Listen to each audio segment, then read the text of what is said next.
esta hora. Maravilloso Jesús, yo te pongo delante tuyo, también a todos los hermanos que están conectados en este momento a las redes sociales. Dios mío, Señor, yo agradezco por ellos, Padre, yo oro por ellos, yo clamo a Dios por ellos y pido la bendición para ellos ahí en sus casas, en el nombre maravilloso de mi Señor Jesús. Te lo ruego en el nombre de mi Cristo, a través de su celular, su computador o su televisión. Dios los bendiga a todos. Y vamos a mirar la palabra, y el tema de hoy se llama Sigue firme. ¿Cómo se llama? Sigue firme. ¿Será que hay momentos en que no estamos firmes? Es probable. Hebreos capítulo 10. Hebreos capítulo 10. El libro de los Hebreos está al final de la Biblia, casi llegando a las cartas de Pedro, Juan, casi llegando al Apocalipsis.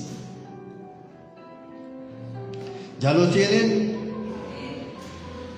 Hermana Nora, hágame el favor y me lee el versículo 1 y el versículo 2.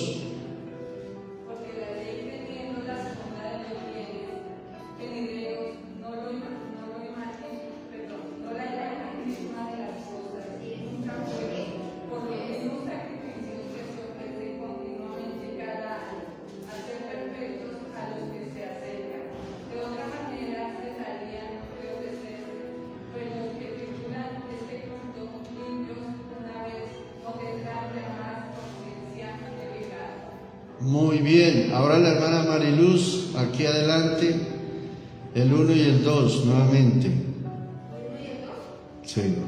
Porque la ley, teniendo la sombra de los bienes venideros, no la imagen misma de las cosas, nunca puede, por los mismos sacrificios que se ofrecen continuamente cada año, hacer perfectos a los que se acercan.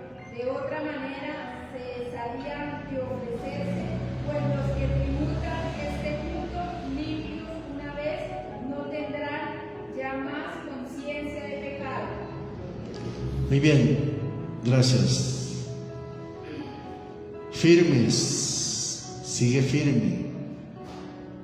Mire, cada uno de los que estamos aquí en la casa de Dios, cada uno de los que sintoniza este programa, tiene la mentalidad de acercarse a Dios y tiene la mentalidad de adorar a Dios, y creo que los que estamos aquí tenemos el propósito de adorar a Dios,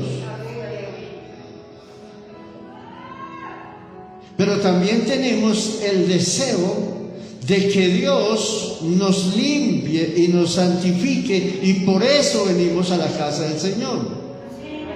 Queremos que Dios nos santifique, queremos que el Señor nos ayude, queremos que el Señor nos restaure, queremos que Dios perdone nuestros pecados. Pero dice el escritor a los Hebreos que la gente antigua hacía sacrificios con animales para que estos limpiaran el pecado. Pero explica él que esa sangre de los animales no podía limpiar los pecados de nadie. De lo contrario, si limpiaran los pecados de una persona, ellos cesarían de hacer esos sacrificios porque ya no sería necesario más. ¿Qué hacía entonces la sangre de los animales? ¿Qué hacía?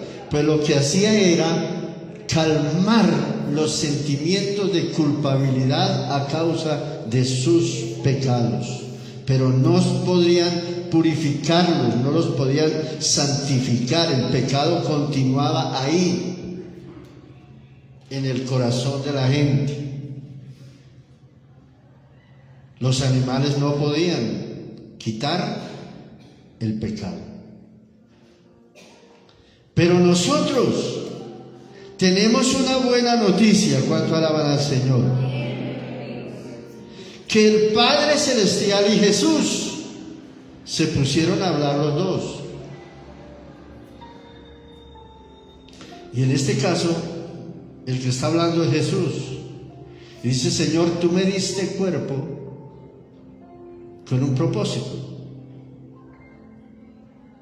Y es que yo sé, decía Jesús, que esos holocaustos, esa muerte de animales, no servían, y aparte de eso, no te agradaban a ti, Padre Celestial. Entonces dijo Jesús: Señor, Padre, yo vengo a hacer tu voluntad. ¿Qué quieres que yo haga, Señor? Y el Padre dijo: tú tienes que ir a entregar tu propia sangre. Y entonces Jesús se vino, aguantó la humillación, aguantó la tortura, aguantó el dolor, aguantó la angustia, la desesperación, cuando le estaban cortando su carne con los latigazos que daban en su espalda. 39 latigazos, con látigos que en la parte final del látigo tenía incrustaciones de hueso y hierro, para que cuando llegara el látigo arrancara parte de su piel, y la sangre salía, y la sangre salía, y luego la corona de espinas, hasta que Jesús ya no pudo más.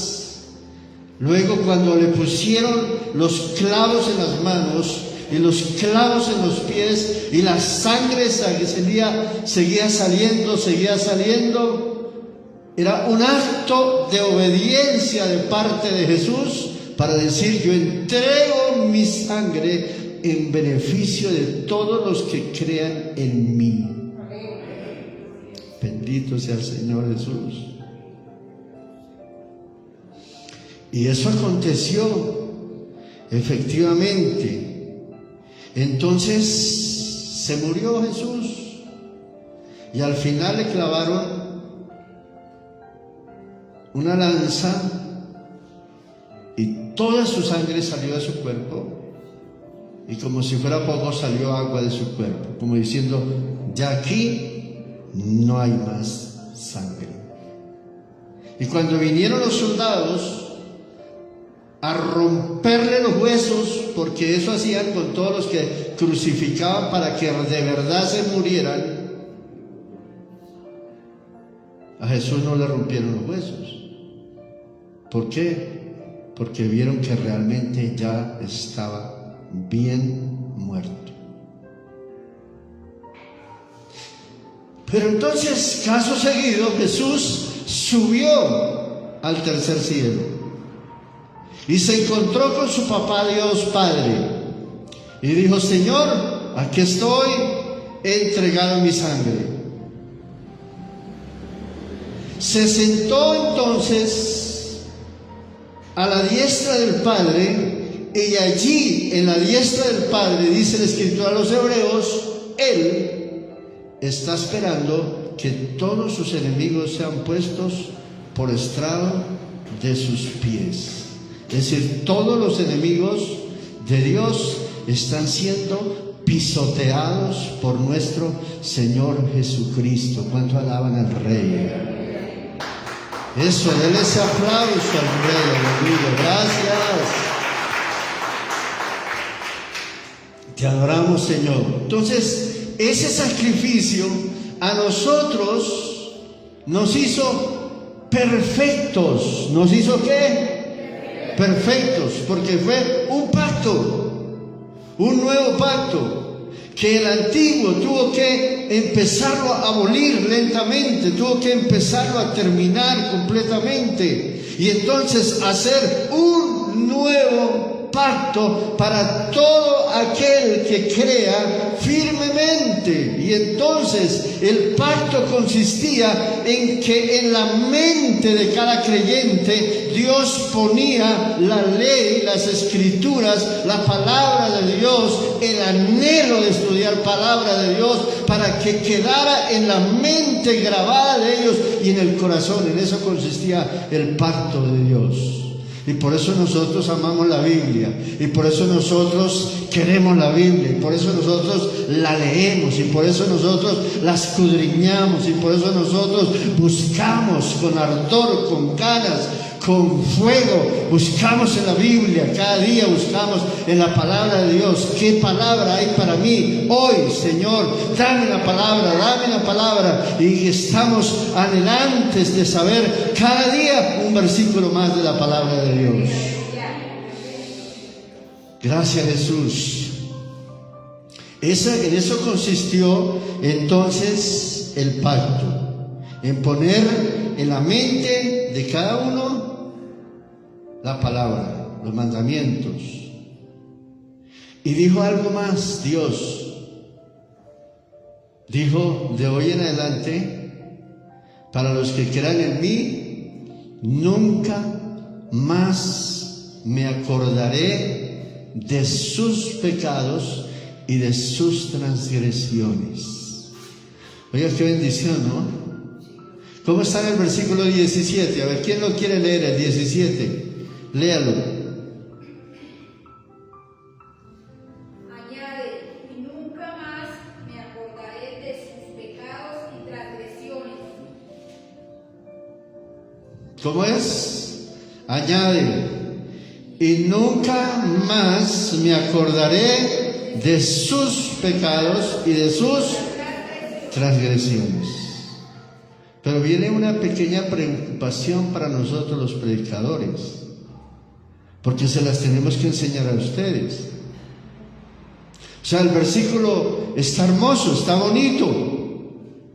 Ya no se acordará más Dios de nuestros pecados, de nuestras transgresiones.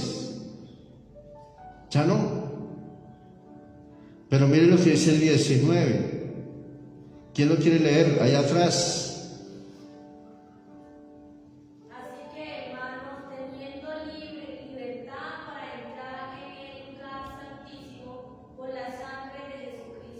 Espere, ¿cuál leyó?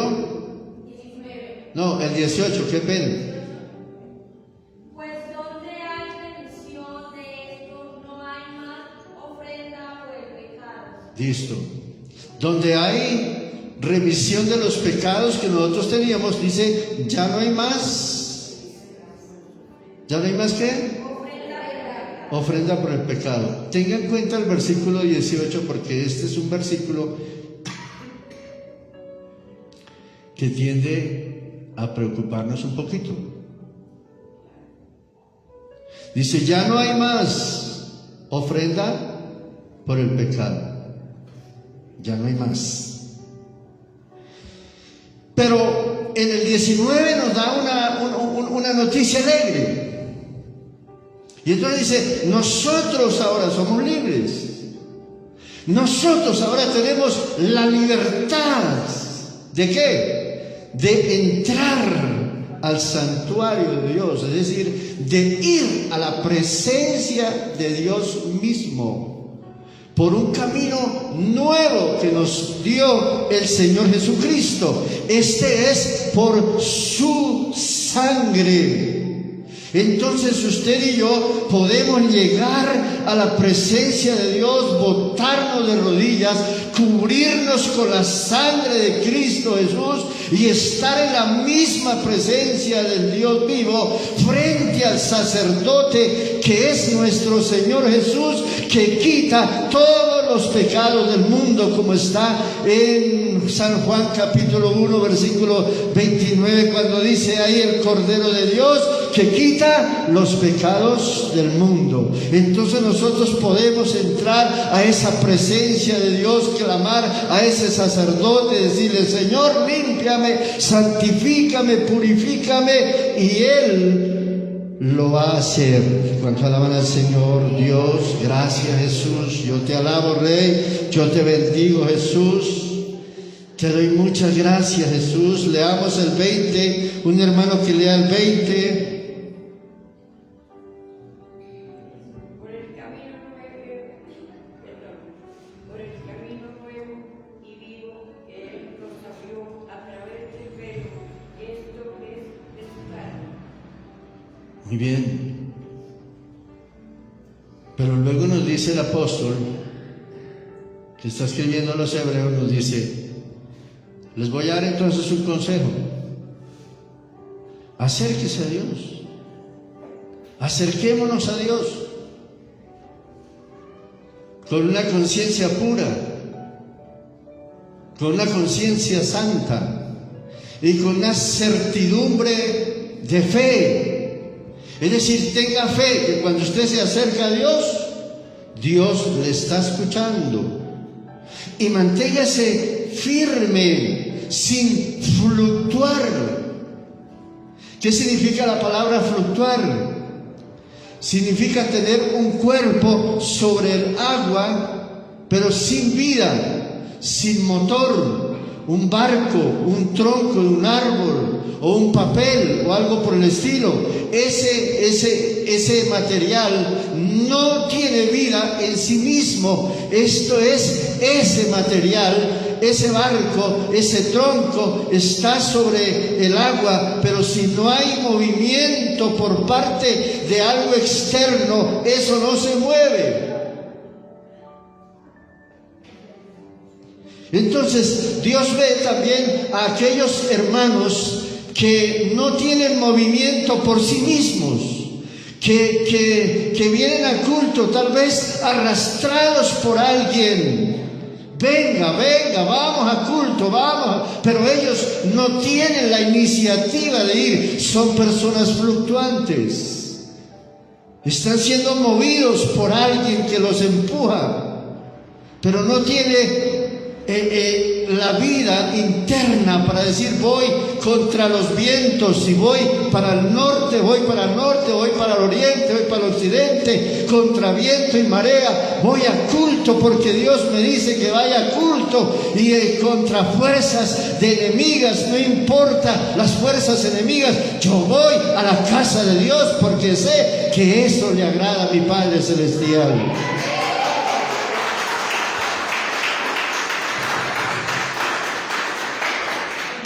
Son personas fluctuantes.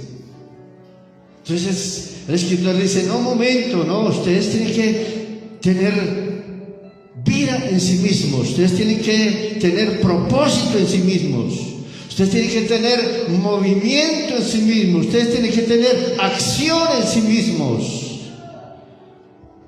Vamos a culto. Ustedes son gente que puede ser profesional en la esperanza.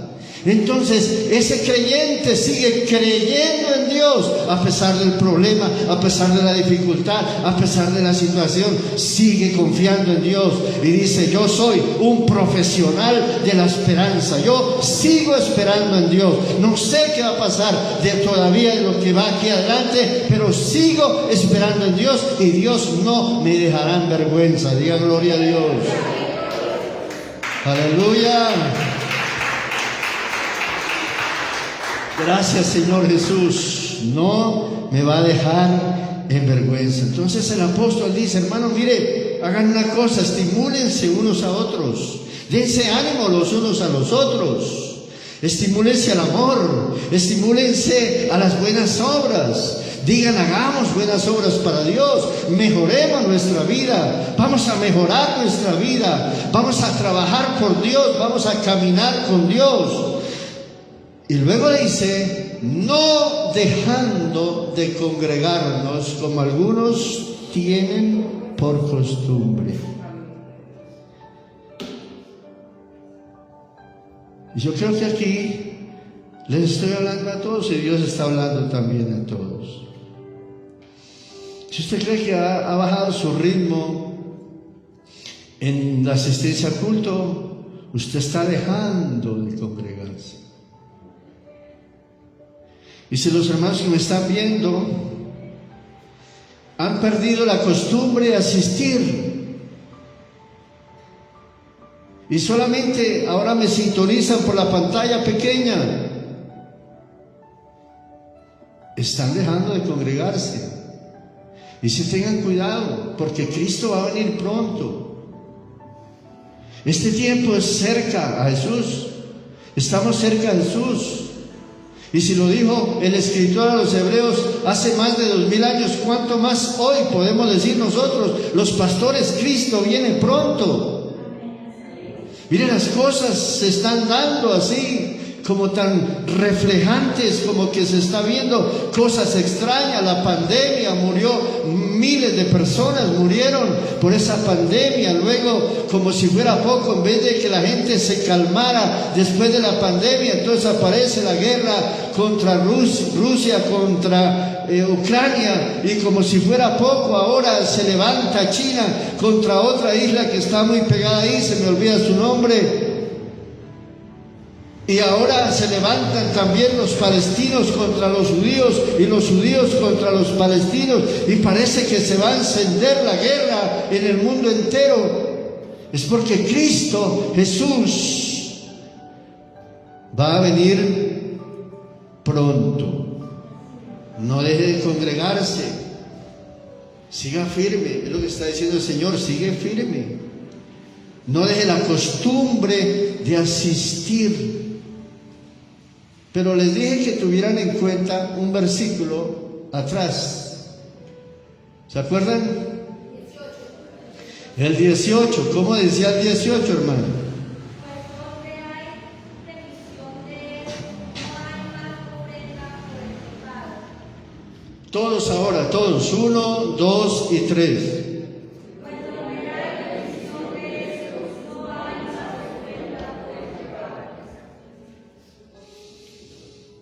Dije que este versículo nos preocupaba un poco, porque cuando llegamos al versículo 26, entonces dice: ahora no pequen, hermanos, con voluntad propia, no pequen voluntariamente.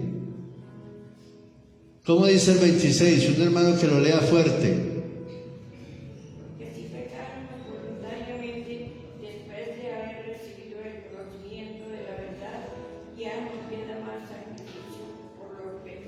Ay, Señor Jesús. Porque si pecáramos voluntariamente, después de haber conocido a Dios, después de haber conocido la limpieza de nuestros pecados, después de haber conocido la limpieza del sacrificio que hizo Jesús en la cruz del Calvario, ya no hay más remisión de pecados, sino una horrenda expectación de juicio con fuego contra todos aquellos que lo hagan. Padre, gracias, Dios. Esto suena duro, pero lo tengo que predicar. Está ahí en la Biblia, no lo podemos pasar. Está bien, hay algunos otros pasajes de la Biblia, en otros capítulos, en otros libros de la Biblia que pareciera que dieran a entender otra cosa, pero este versículo en forma particular es muy claro y dice: después de que la persona, conociendo a Dios, se apartare de Dios y comience a pecar voluntariamente, ya no queda más. No queda otro sacrificio, sino una horrenda expectación de juicio de parte de Dios con fuego. Y hace una ilustración del Antiguo Testamento. Dice en el Antiguo Testamento, cuando alguien pecaba, cuando alguien transgredía la ley, cuando alguien cometía un delito, por boca de 3 testigos, de 2 o 3 testigos, se dictaba sentencia contra él, era reo de muerte. Cuanto más aquellos que pisotearen el nombre de nuestro Señor Jesucristo y tuvieren por inmunda la sangre de Cristo. Entonces nos toca agarrarnos la cabeza y decir: Señor, ayúdanos a perseverar en Dios. Ayúdanos. queremos estar firmes contigo, no nos queremos apartar, no queremos transgredir tu palabra, no queremos volver a pecar. Y el escritor sigue diciendo, porque está escrito que hay alguien que toma venganza, que es vengador de todo. Y esa venganza se está refiriendo a aquellos que se apartaron de Dios. Leamos el versículo 31 todos, 1, 2 y 3. Horrenda cosa es caer en manos del Dios vivo. Oiga, hermano, horrenda cosa es haber caído en manos de un Dios vivo. ¿Estamos entendiendo, cierto que sí? Tenemos la dicha de tener a ese Dios vivo. Porque la gente que no conoce a Jesucristo tiene un Dios muerto. Y por eso van y se arrodillan y lo tocan y lo mueven y lo sacan y lo llevan en hombros y está en cualquier parte y luego siguen pecando y están en las cantinas y están en los moteles y están en cualquier parte haciendo delitos y luego después de que siguen cometiendo los delitos van otra vez y se arrodillan ante ese Dios, pero ese Dios es muerto, pero el Dios que tenemos nosotros es vivo. Cuando lo alaban.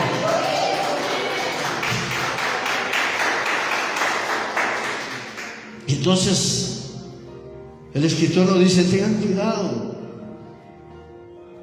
no pequen voluntariamente, manténganse firmes.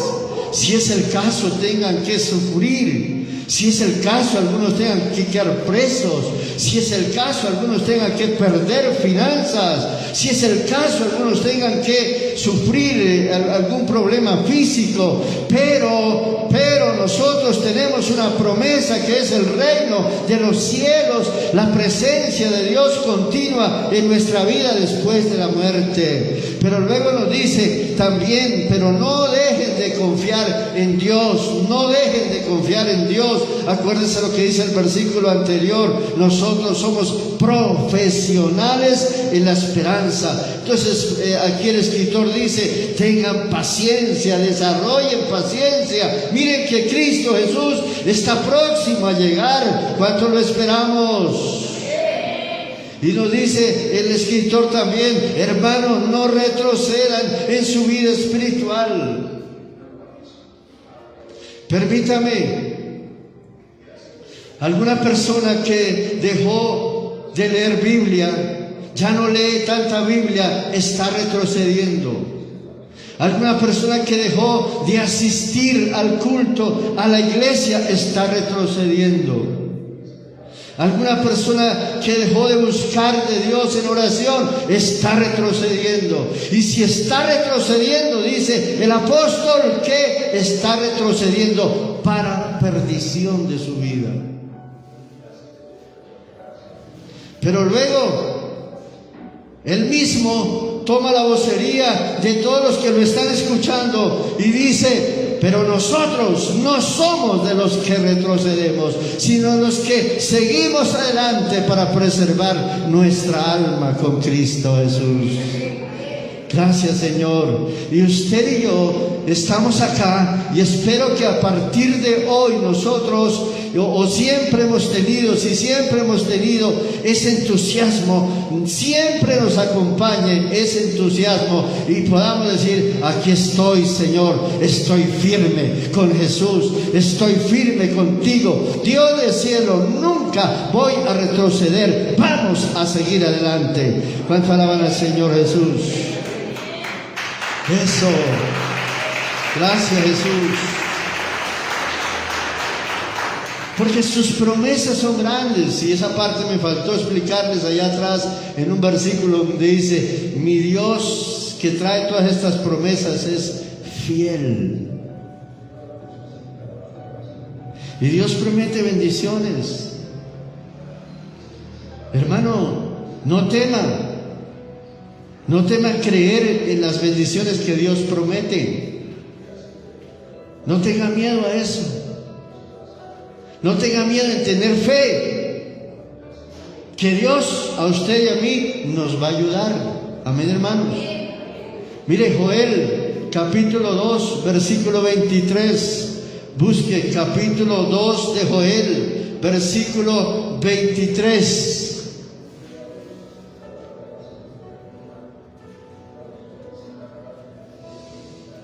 Capítulo 2, versículo 23. ¿Cuántos encontraron a Joel? Es un libro pequeño que está entre los profetas menores, después de los profetas mayores. Después de Daniel está el libro de Joel, está Oseas, y después creo que está Amós, Oseas, Joel, creo que es así. Ahí está entre esos. ¿Ya lo tienen? ¿Quién lo encontró? A ver, ¿qué dice el versículo 23? Vosotros también, hijos de Sión, alegraos y gozaos en Jehová. Ahí, pare. Vosotros también, ¿a quién está hablando? A nosotros los hijos de Israel, dice, alégrense, gócense. ¿En quién? En Jehová nuestro Dios. ¿Qué más dice, hermana? Porque os ha dado la primera lluvia. Oiga, espere, pare, porque nos ha dado, ¿qué nos ha dado? La primera lluvia. La primera lluvia. ¿Para qué era lluvia? Para las siembras. Aleluya. Mire, cuando comenzamos la vida cristiana, yo recuerdo hace más de 30 y polla de años, a mí me empezaron a decir, tienes que creer en Dios y tienes que creer en sus promesas, tranquilo, no se preocupe, Dios nos va a ayudar, etcétera. Y uno de primera fe, uno tiene esa fe hermosa y uno cree a ciegas lo que le digan en la palabra, basados en la palabra de Dios. Y a mí me enseñaron, por ejemplo, a ofrendar y a diezmar. Y eso está en la Biblia, y si usted tiene otro concepto, allá usted, pero ahí está la palabra de Dios y no la podemos cambiar. Y una cosa que yo aprendí fue a diezmar fielmente. Y para la gloria de Dios, hasta hoy, después de 30 y pico de años en el Evangelio, nunca he dejado de hacerlo, para la gloria de Dios. Entonces, yo sí vi las primeras lluvias, porque cuando comencé a diezmar, yo vi el respaldo de mi Señor, y empezaron las lluvias a llegar, al grado que pues Dios hasta la fecha me ha bendecido para su gloria. Pero pasa un tiempo y parece que los problemas comienzan a uno a absorberlo, el enemigo comienza a darle vueltas a uno para que se salga de la fe, para que no persevere en la fe, para que no crea en la palabra, para que no crea en la palabra de Dios, sino que crea en lo que dice el mundo, que toca trabajar y toca hacer y toca, hermano, no asista tanto a culto, porque ¿para qué asiste tanto a culto si usted necesita prosperar económicamente, usted necesita subir en sus finanzas, usted tiene que dejar de entregarse tanto a la iglesia porque eso le perjudica? Esa es la voz del enemigo. Pero afortunadamente yo me he mantenido en mi Señor, y estuve esperando otra lluvia que hay ahí en ese versículo. ¿Cuál es?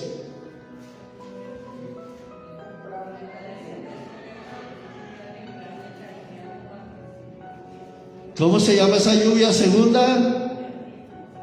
La lluvia temprana. Está primero la lluvia y luego dice la lluvia temprana.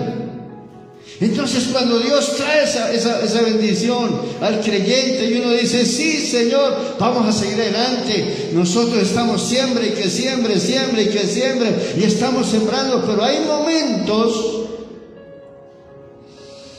en donde dices, ¿qué pasó? ¿Dónde está la cosecha de lo que yo he sembrado? ¿Dónde está? Y de repente aparece, según este texto bíblico, la lluvia tardía. Esa lluvia que parece que no va a llegar. Esa lluvia donde usted comienza a dudar ya de las cosas de Dios. Esa lluvia donde usted comienza, como dice el escritor a los Hebreos, a retroceder espiritualmente. Esa lluvia donde el creyente comienza a dejar de diezmar, porque le parece que está sembrando y que está sembrando y que está sembrando y que no ve resultados. Pero de repente aparece la lluvia tardía. Es esa lluvia que cuando menos usted piense, comienza a recibir las bendiciones de Dios. ¿Cuánto alaban al Señor? Y comienza el trigo a germinar, y comienzan esos trigos a crecer, y comienza ese trigo a salir, y entonces usted recoge la abundancia de trigo. Entonces también las uvas que usted sembró comienzan a crecer, esas zarzas de uvas comienzan a crecer y empiezan a salir esas uvas, y usted comienza a hacer el mosto y comienza a hacer el vino para usted, para el crecimiento económico de su vida. Y esos árboles de olivos que usted sembró comienzan a crecer y a botar sus semillas hermosas, y empieza a salir el aceite que simboliza, óigame hermano, el trigo, el vino y el aceite simbolizan en la Biblia prosperidad económica, y usted la tendrá en el nombre de Jesús de Nazaret. Es por eso que tenemos que permanecer. Es por eso que tenemos que estar firmes. Es por eso que no debemos de caer. Es por eso que no podemos retroceder, como dice el apóstol. Es por eso que tenemos que asistir. Es por eso que tenemos que ser profesionales en la esperanza. Es por eso. Porque nosotros ya tenemos la limpieza de nuestros pecados, que se llama Jesús. Pero con todo aquello que usted tiene, con todos los tropiezos de Satanás, con todos los tropiezos del enemigo, usted dice, Señor, perdóname Señor. No quiero el juicio que dice ahí tu palabra, no lo quiero. No quiero el juicio de fuego, no lo quiero, mi Señor. Ayúdame a perseverar, ayúdame a estar firme, ayúdame a no caer espiritualmente, ayúdame, Señor. Agárrese de la mano del Señor, porque está diciendo, Cristo viene pronto, Él se está acercando, poco a poco viene la venida del Señor Jesucristo, Él viene, nos estamos acercando cada día más a la llegada de nuestro Señor Jesucristo, y Él vendrá a rescatarnos de nuestro enemigo y a llevarnos a la presencia suya. No desfallezca en su vida espiritual, no desfallezca en su vida espiritual, no desfallezca en su siembra, no desfallezca en su parte financiera, no desfallezca en su fe en ese sentido. Siga creyendo que un día veremos el trigo en abundancia, el mosto y el vino en abundancia, y veremos también el aceite fluir por mucha parte, y la prosperidad en Dios vendrá. Padre, te doy gracias en esta hora, Jesús. Yo te suplico, Rey amado, Dios de poder, en esta hora, Jesucristo Dios, danos esa firmeza, danos esa seguridad. Danos, Dios mío, Señor, oh Dios, de poder, ese anhelo de permanecer en tus cosas, de estimularnos los unos a los otros, como dice el escritor, de estimularnos los unos a los otros, Padre. Dios, en el nombre maravilloso de mi Señor Jesús, te lo ruego, Espíritu Santo, te lo ruego, Dios. Jehová Dios Todopoderoso, aleluya, Rey. Yo te agradezco, mi Señor. Mira a mis hermanos acá presentes. Señor, nosotros estamos esperando en ti para la salud. Oh Dios del cielo, nosotros estamos esperando en ti para ser sanos. Nosotros estamos esperando en ti para que nuestros hijos sean una bendición. Nuestros hijos no son una maldición. Nuestros hijos son una bendición, Señor. Los veremos, Padre amado. El enemigo se los quiere llevar, pero en el nombre de Jesús de Nazaret, yo ato y reprendo al enemigo de mi alma, por el poder de mi Señor Jesucristo de Nazaret. Señor Jesús, el enemigo quiere nuestra destrucción física en nuestro cuerpo, quiere mantenernos enfermos, Dios mío. El enemigo quiere mantenernos económicamente mal, Dios mío, Señor, pero tu palabra dice otra cosa, Señor. Tu palabra dice que hay una lluvia temprana, hay una primera lluvia, que es la lluvia que cae sobre el creyente que llega a los pies de Cristo. Luego llega la lluvia temprana para hacer que comiencen a crecer o a germinar dentro de la tierra las bendiciones. Y luego llega la lluvia tardía, Señor amado. Gracias, Espíritu Santo de Dios. No permita que nosotros desfallezcamos en nuestra fe, Jesús de Nazaret. Danos cada día, Padre Celestial, esa firmeza espiritual para estar en el culto, para estar congregados. Dios, gracias en el nombre de Jesús. Amén, gloria a Dios.